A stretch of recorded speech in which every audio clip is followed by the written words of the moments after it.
लाखों कर्मचारियों के लिए बड़ी अपडेट। एनपीएस यानी कि नेशनल पेंशन सिस्टम में भी ज़्यादा पैसा कमाने का मिलेगा मौका। नमस्कार दोस्तों, स्वागत है सभी का फिर से एक और नए वीडियो में।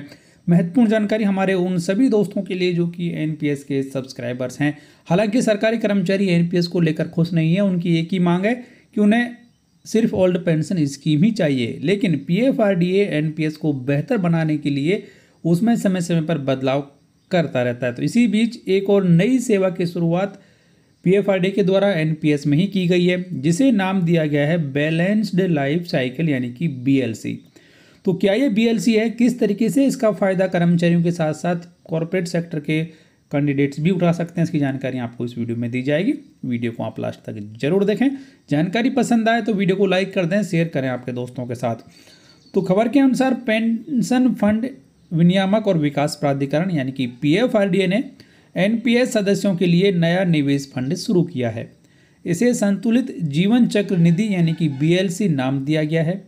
इसके जरिए एनपीएस सदस्य अब 45 वर्ष की आयु तक अपने कुल योगदान का 50% हिस्सा इक्विटी में निवेश कर पाएंगे। इससे उन्हें सुरक्षित तरीके से अधिक मुनाफा कमाने का मौका मिलेगा। हाल ही में पीएफआरडीए के द्वारा जारी किए गए सर्कुलर के मुताबिक इस निवेश फंड को खास तौर से निजी क्षेत्र के ग्राहकों के लिए तैयार किया गया है। इससे उन्हें संतुलित निवेश के अधिक विकल्प मिल पाएंगे।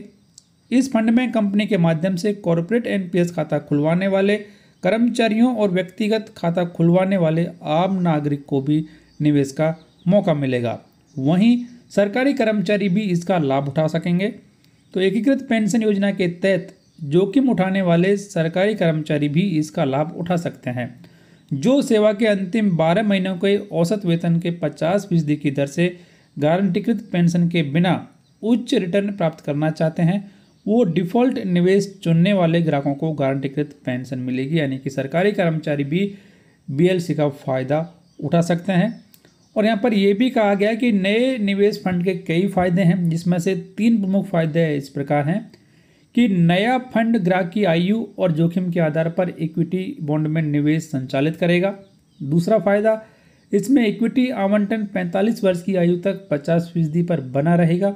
तीसरा फायदा कि 55 वर्ष की आयु तक इक्विटी में निवेश 35% तक सीमित हो जाएगा। तो इस तरीके से जैसे जैसे आपकी उम्र में बदलाव होता है, इक्विटी में भी आपका निवेश में भी बदलाव होता रहता है। इससे पहले ये भी जान लीजिए कि जो मौजूदा व्यवस्था क्या है उसके बारे में भी।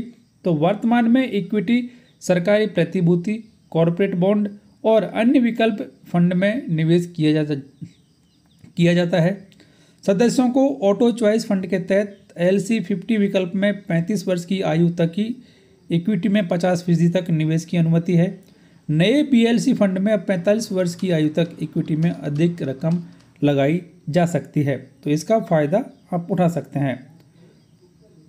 तो इस तरीके से ये एक नई सेवा की शुरुआत की गई है, जिसमें एक कॉर्पोरेट या खाता धारक या फिर एक सरकारी कर्मचारी भी अपने एनपीएस खाते से ज़्यादा पैसा कमा सकता है, क्योंकि जब वो इक्विटी में ज़्यादा पैसा निवेश करेगा तो वहाँ पर रिटर्न ज़्यादा मिलने की भी संभावना ज़्यादा रहती है। तो इसी की वजह से अब सरकार ने उम्र के आधार पर इक्विटी में निवेश करने की जो सीमा है उसमें बदलाव किया है। तो इसके बारे में आपकी राय कमेंट बॉक्स में जरूर लिखें।